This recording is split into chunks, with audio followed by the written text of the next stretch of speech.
उस देश की नागरिक हूँ जहाँ हर 50 मील पर रूप बना मजहब बदल जाता था। मैं उस देश की नागरिक हूँ जहाँ डाल डाल पर सोने की चिड़िया को पाया जाता था। मैं उस देश की नागरिक हूँ जो अपने भूगोल कहलाने से भूगोल कहलाता था। माननीय मुख्य अतिथिगण एवं प्रधानाध्यापक, आदरणीय शिक्षकगण और सभी छात्र, मेरे प्यारे ग्रामवासियों, आप सभी को गणतंत्र दिवस की हार्दिक शुभकामनाएं। मेरा नाम पलक कुमारी है। मैं 8th क्लास में पढ़ती हूँ। आज आपके सामने गणतंत्र दिवस पर अपनी बात आपके सामने साझा करना चाहती हूँ।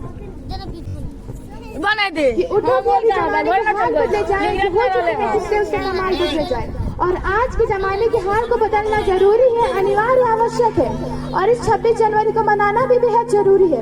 26 जनवरी एक तारीख ही नहीं, एक औपचारिकता ही नहीं कि साल में एक बार दोहरा दिया जाए। 26 जनवरी गणतंत्र दिवस एक चेतावनी है, एक चेतना का उत्सव है। आज हर कोई आपको बताएगा कि 26 जनवरी क्यों मनाया जाता है, कि आज के दिन हमारा संविधान लागू हुआ, कि आज के दिन हमें गणराज्य बने।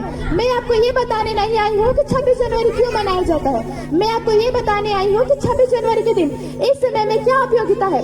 जब अधिकार की आवाज कर्तव्य से तेज हो जाए तो 26 जनवरी जरूरी हो जाता है। जब बोलने की आजादी, सुनने की सहनशीलता को कुचल देती है तो 26 जनवरी जरूरी हो जाता है। जब देश भावनाओं में पड़ने लगे तो संविधान को याद किया जाता है।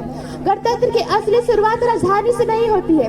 गणतंत्र की असली शुरुआत गांव के चौपाल से होती है, जहां पर सुबह अलार्म से नहीं बल्कि सूरज के उगने से होती है, जहां पर खबरें मोबाइल से नहीं बल्कि हवाओं से फैलती है, जहां आज भी मिट्टी को माँ और अन्न को भगवान माना जाता है। लेकिन आज 26 जनवरी इसलिए जरूरी हो गया है क्योंकि वही गांव आज बेहद ही चुप है। उसकी आवाज कहीं ना कहीं दब चुकी है। इस देश की मिट्टी में सिर्फ मिट्टी नहीं है, इस देश की मिट्टी में है ईमानदारी, जो सिर्फ दिखावे की चमक नहीं है, यहाँ है चरित्र, विश्वास।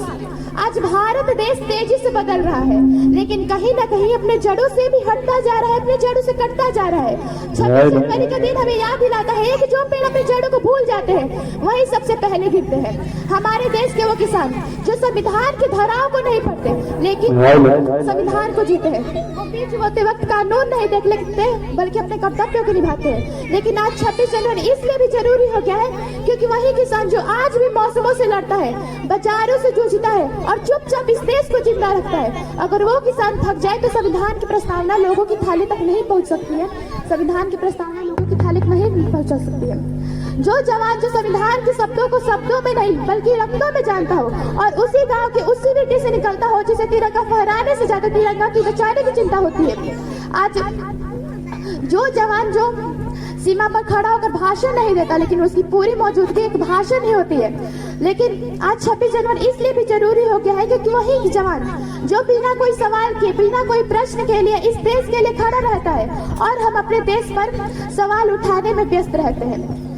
संविधान सिर्फ अदालतों के लिए नहीं है, संविधान सिर्फ अदालतों के लिए नहीं है, संविधान नागरिकों के आचरण के लिए है। जब स्वतंत्रता अनुशासन से अलग हो जाए तो अराजकता बन जाता है और जब समानता संवेदना से अलग हो जाए तो एक पूरा नारा ही बन जाता है। 26 जनवरी के दिन हमें याद दिलाता है कि अपने अधिकार मांगने से पहले अपने कर्तव्यों को निभाना बेहद जरूरी है।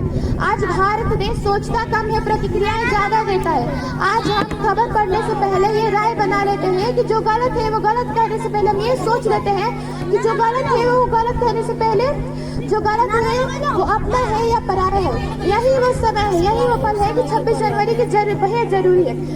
और अंत में मैं बस यही कहना चाहूंगी कि आज सबसे बड़ा खतरा विरोध नहीं है, आज सबसे बड़ा खतरा है तटस्थता। जय हिंद, जय भारत, जय।